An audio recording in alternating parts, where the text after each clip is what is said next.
Hi, everyone, and welcome to another episode of Read and Write with Natasha. I have with me today Dr. Nicole Janz, who helps academic, entrepreneurs, and creatives find their unique voices and create powerful books.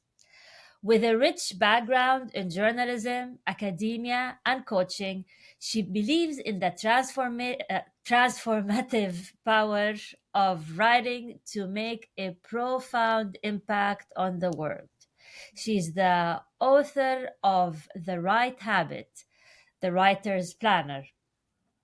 So, Dr. Nicole, welcome to the show. I'm so happy to have you with me here today, and I'm so excited to hear about your project. And I think my first question is I want to ask you about your book, The Right Habit. If you can tell us a bit about it, what's the message, and all of that. So the floor is yours. Well, thank you, Natasha. And I'm so happy to be here. I've been following your podcast and I'm very excited to speak to you and your audience. Yeah, the Right Habit book is a planner. Um, and it's helping people to create a daily writing habit. And I think the best way to describe it is by what is it not? And I started the Right Habit Planner as a self help book. So I was writing this book with all these chapters on how to create a writing habit, how to, get over the inner critic and how to plan your writing better. And halfway through the book, I got stuck. I felt like I'm telling these people all these things to do, but they know that. When you read a self-help book and Yeah, later you don't actually do any of the things.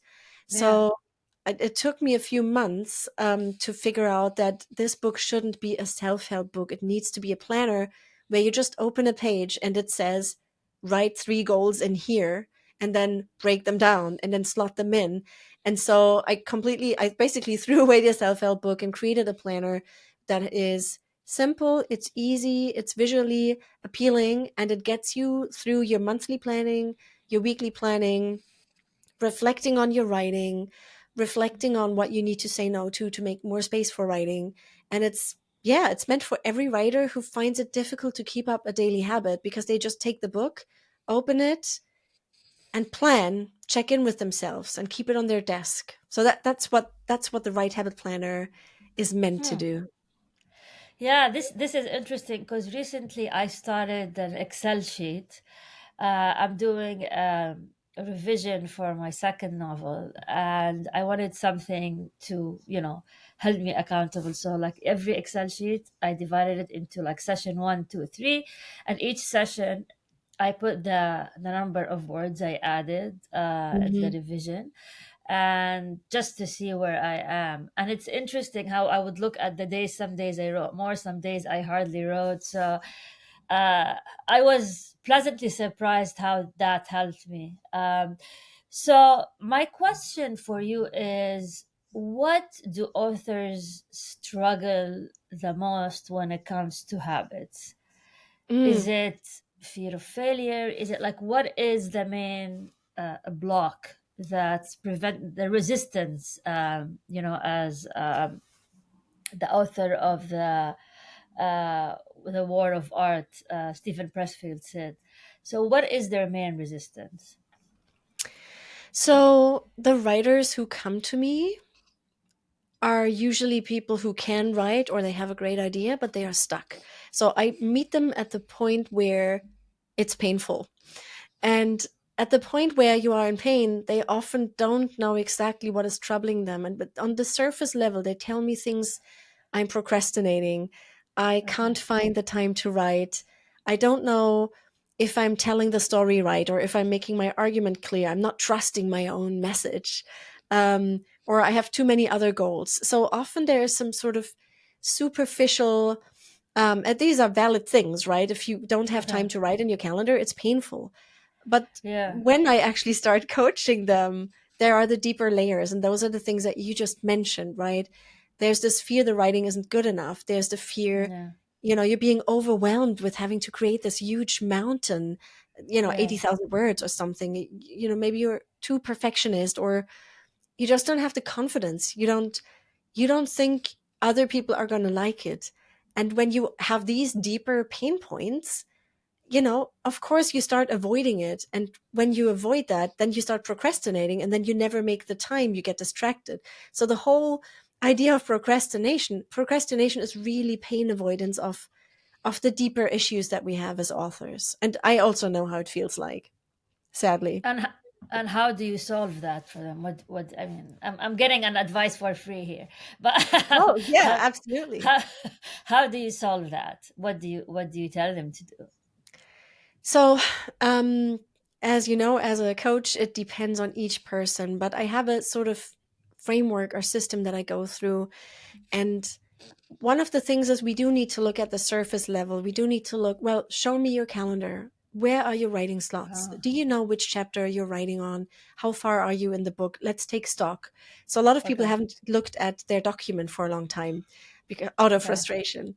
So we do okay, need to think about all these planning things. And that's, the easiest entryway is the Right Habit Planner. That's a quick solution to get back into planning properly and identifying writing slots, making more time for writing and keeping it as a sacred slot.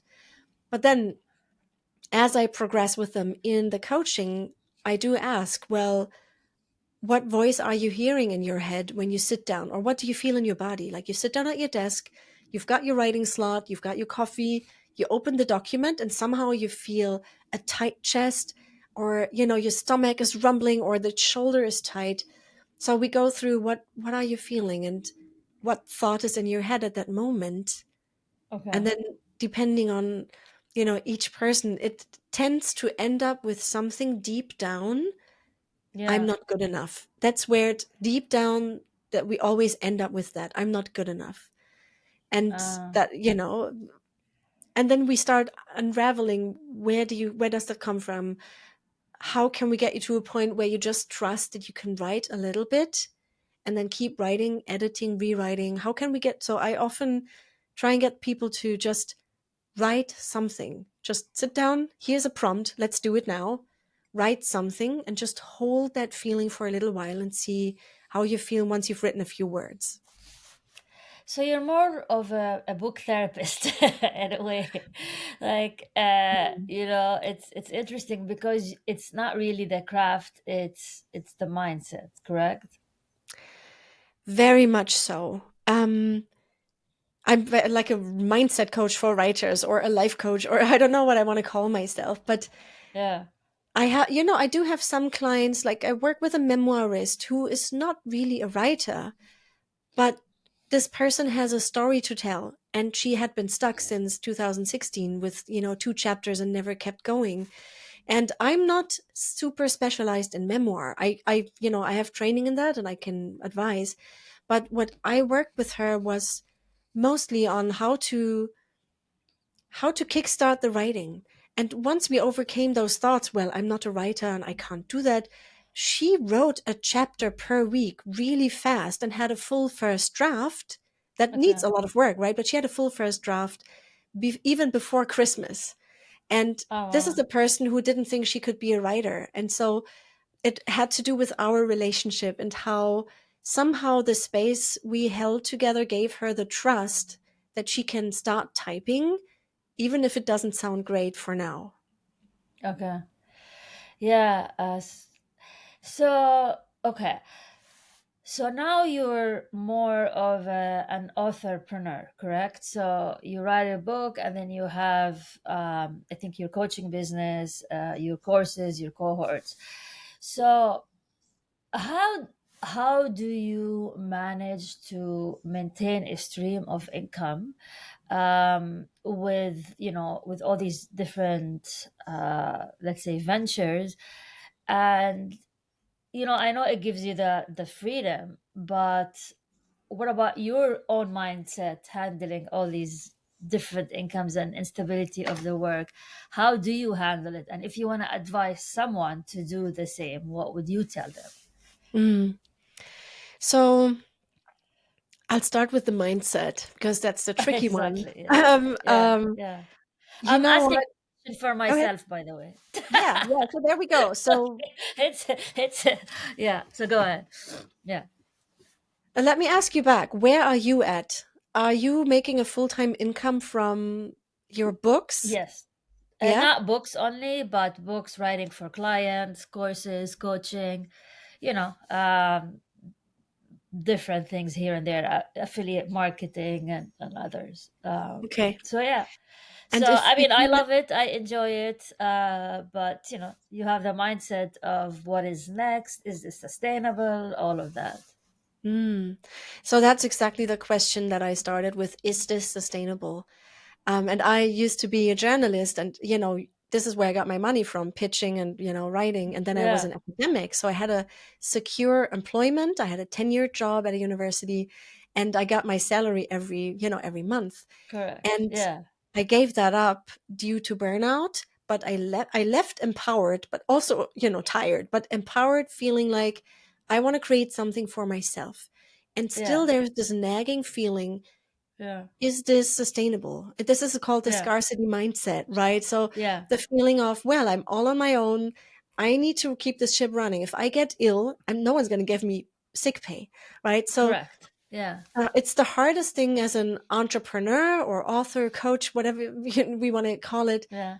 to trust that you can have a continuous stream of amazing creative ideas that can be monetized.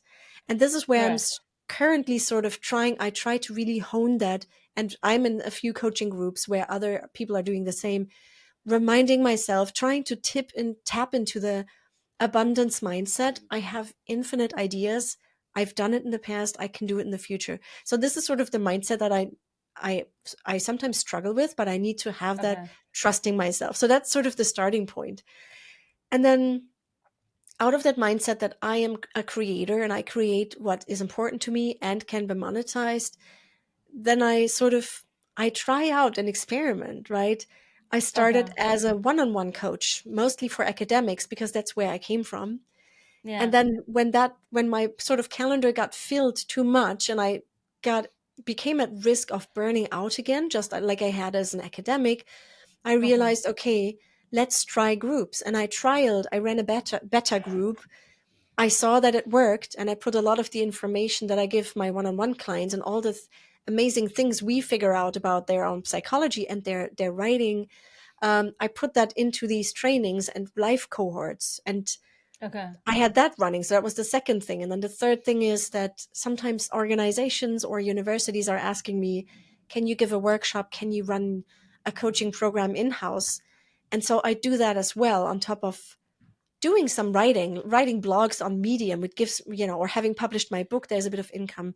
So for me, I'm not the type that I can, only do one thing. It would just kill all my creativity. Yeah. I have a diversified portfolio, and I keep thinking about how can I repurpose content? How can I reach more people? How can I help? That's essentially the goal, right? If I have a one-on-one client, that might be amazing, and it is amazing, but I can only Yeah. help that one person in the 1 hour. Or I can do other activities that help 20 people at exactly the same time. Yeah. So how, like, in order to do this, we have to learn a lot of skills, right? Business skills. And for me, what I realized is I really need to learn marketing, and I need to learn the psychology of, let's say, convincing people to buy your product and all of that. Hmm. So how do you market your works since you have a lot of things going on?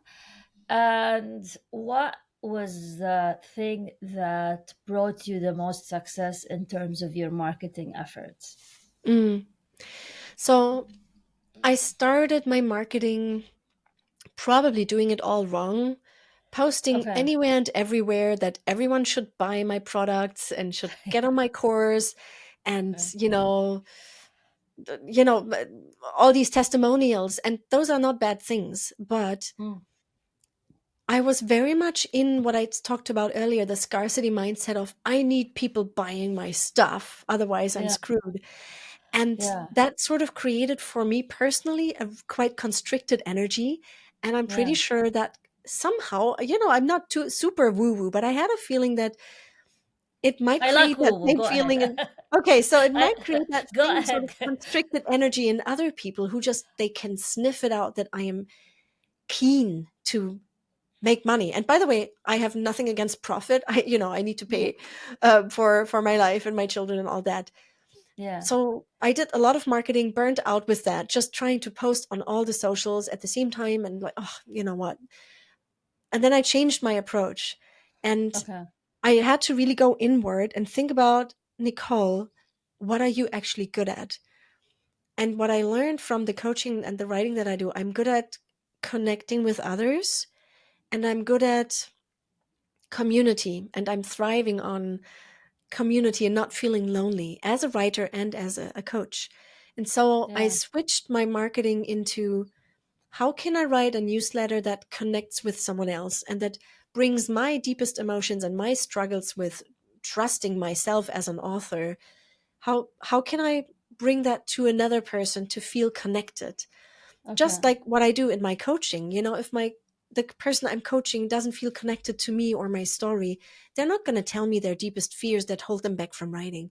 So Yeah. I really switched, and I have now a very different way of holding discovery calls where I connect to the person, and then we see if we can work together, or I direct them elsewhere.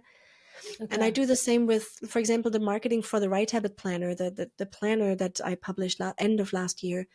Instead of writing 20, 30, or having ads or something to just get people to buy the thing, I found a community of writers, and I created a community, a team, a street team, or early reader team. Yeah. There are all these publishing expert names and labels for that.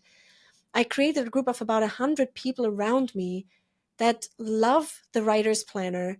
They love working with me and interacting with me and sort of getting my tips. And they are in, sort of a special Facebook group.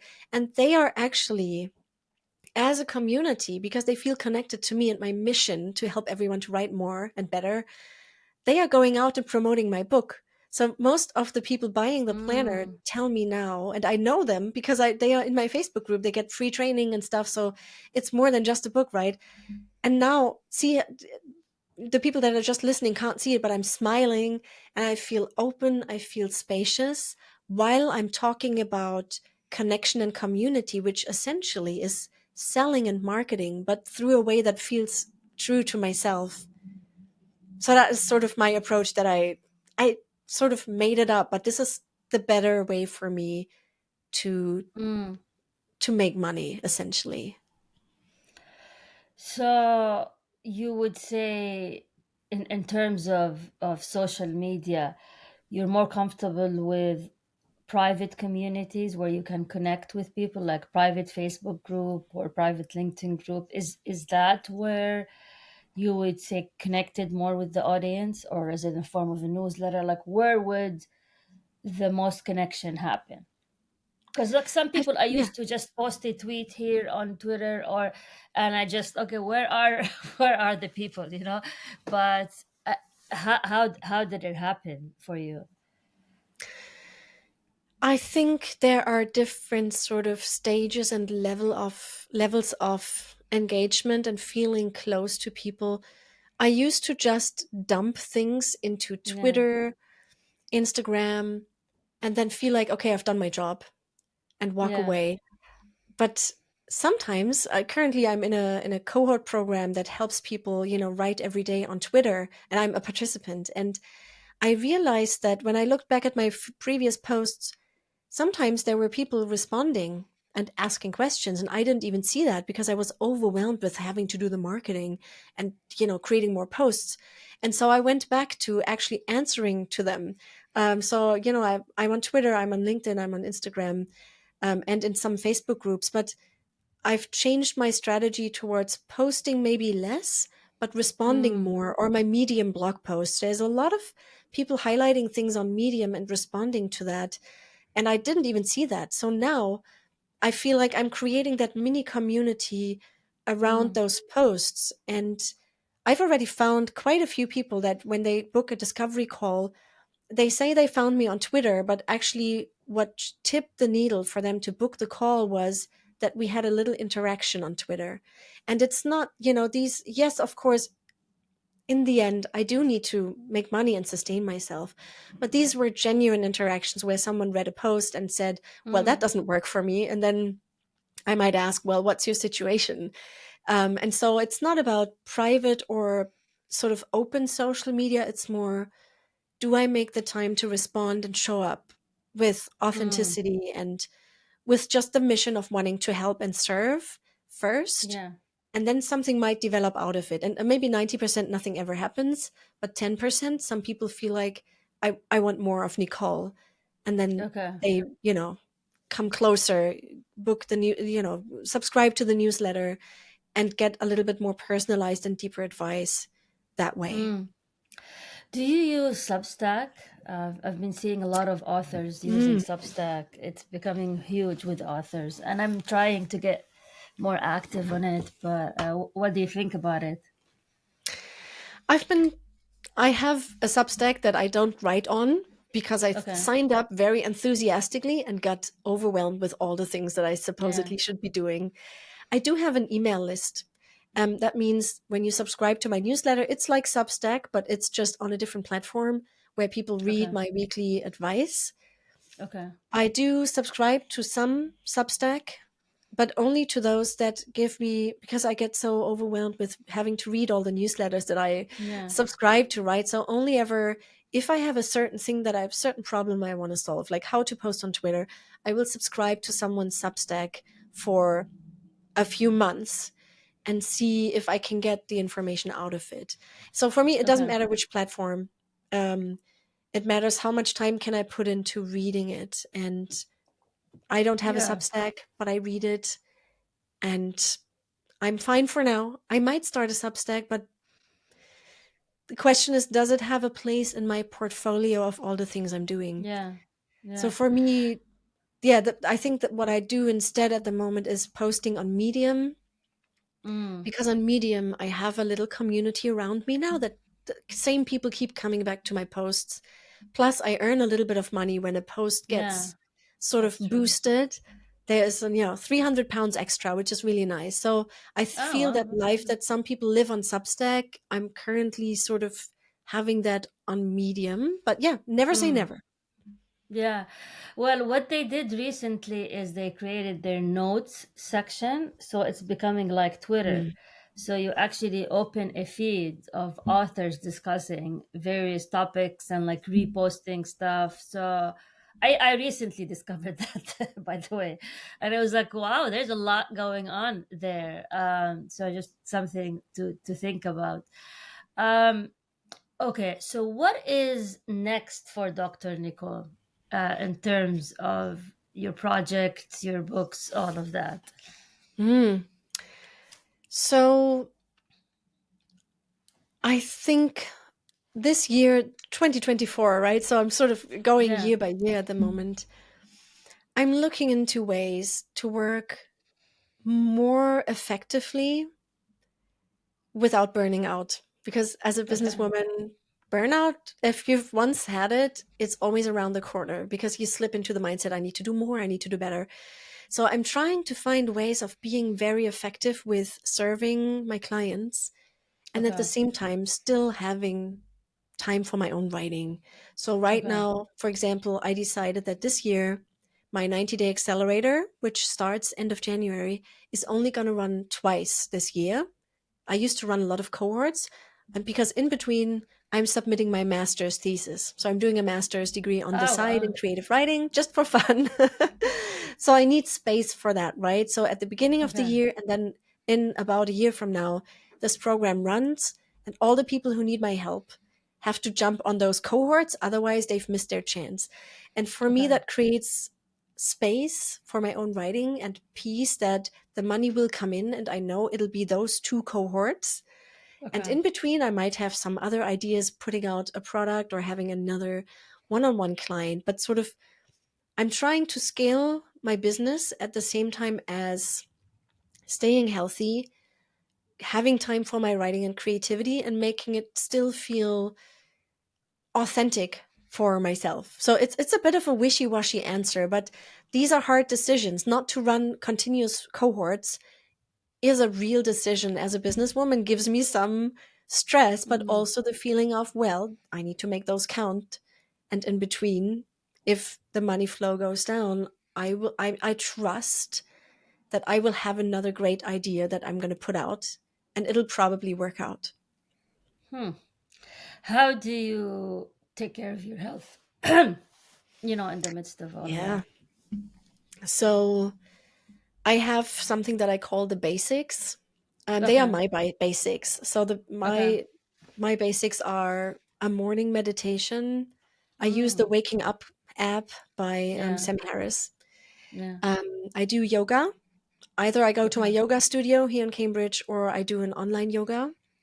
Okay. And I have dedicated break times. So I use my own planner. And in the planner, there's white space on purpose because I know that I need to step outside, go into nature, do a mini meditation, or sometimes, I just read a fantasy novel that I can, a page turner. So I need to schedule those things into my calendar. If I don't tick off my meditation for a few days, I feel that I'm not quite myself. And then I return to those basics. And Mm. then my super trick at the moment is knowing when to close down the laptop and not engage around 5 o'clock, which is when my children come home. It's, obviously having children is an in your face thing. So you can't do your emails at the same time, or at least it's not going to be good.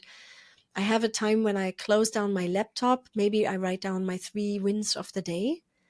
And on Thursday, I have a recovery day. So ever since I had burnout, now that I have the luxury of deciding on my own schedule, Thursday, I don't, I might write if I like it, but I don't have clients. I don't have meetings. I don't think about the Mm. business. I go to charity shops and buy books, or I go to my favorite cafe and sit and do nothing. Um, Nice. Most of the time, I have a good idea during that time because my brain just had some space to mull Mm. things over. So I'm watching my health very, very carefully because I have to, but also because I want to. I want to be able to be creative, and it's Yeah. not possible when you're bogged down in the hamster wheel. Yeah. So, how do you think meditation helped you as an author? Ah, that's a good one.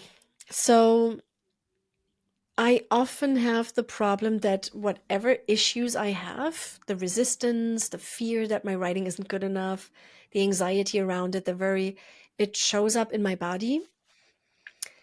And I only notice when I have this back pain. Like I can't write anymore. My hand hurts, my back hurts. Mm-hmm. And then I try to outthink the problem. Oh, so I have some medical issue. I need to get pills, go to the GP, get myself back on track. Like it sounds quite harsh, right? And when I meditate, I let those thoughts go and I just sort of, it's a mixture between just trying to let it go and observe, but also seeing that thought spirals that I've gotten into and feeling what goes on in my body. A lot of meditation makes a body scan. And so when I Mm. meditate, it's like my compass, right? When I Yeah. meditate, I realize what I've been afraid of with my next chapter, or I realize I've been doing too much, or I realize the tightness in my chest Mm-hmm. has to do with, there's a deadline coming, or a client was unhappy last week and I need to really get back in touch and see how I can help them better. Okay. And meditation helps me to pause, like pause, have a second, check in with yourself in different ways, mentally and in your body, and then decide consciously, what is my one next step?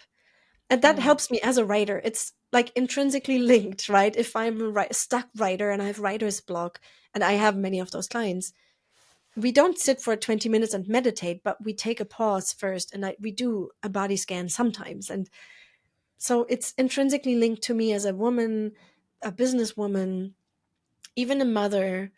When I take a pause and I meditate, and I'm really not a very good meditator, to be very honest, I'm just trying my best, I Mm. can function better and function more intentionally in everything that I do. Hmm. So, wow. Okay. So, how can people find you? they want to get in touch with you, what are the best way to get in touch with you? So they can find me on Twitter. My Twitter handle is Cam Writing Hub, Cam for Cambridge, Cam Writing Hub. I have a website, www.nicolejanz.com, just my name. My planner, the Right Habit Planner, has its own website, therighthabitplanner.com. And I'm on a few of the socials, of the other socials, under my name. So I think if you find me in one place, you will know the all the other places you can see me. I'm currently very active on Twitter because I'm in a cohort program at the moment Hmm. to Okay. post daily on Twitter. So Cam Writing Hub on Twitter is the fastest way to get a hold of me. Great. So, any final thoughts, tips, advices for anyone who's listening or watching? The one advice, and that's the hardest to really create that for yourself, is I would say to people, trust yourself. Trust that your story matters, and trust that you are worthy to be seen. What you have to say in terms of insights, in terms of a story, it's worthy to be seen. And trust that someone out there needs to hear your story, or if it's nonfiction, your argument, and trust that you can create the space for yourself to write and to feel good while you're doing the writing. And once you have, just remember that, trusting yourself and trusting you are worthy to be heard, you start writing from a different place. It's very hard to create that trust. It's a daily practice, but that would be the thought to leave with anyone who's listening. Try and write from a different place and start with trust and see where that takes you. Yeah, that's great. Well, Dr. Nicole, it's been a pleasure having you on the podcast, and I look forward to connecting with you. And for anyone who's watching or listening, thank you for joining us for another episode of Read and Write with Natasha. And until we meet again.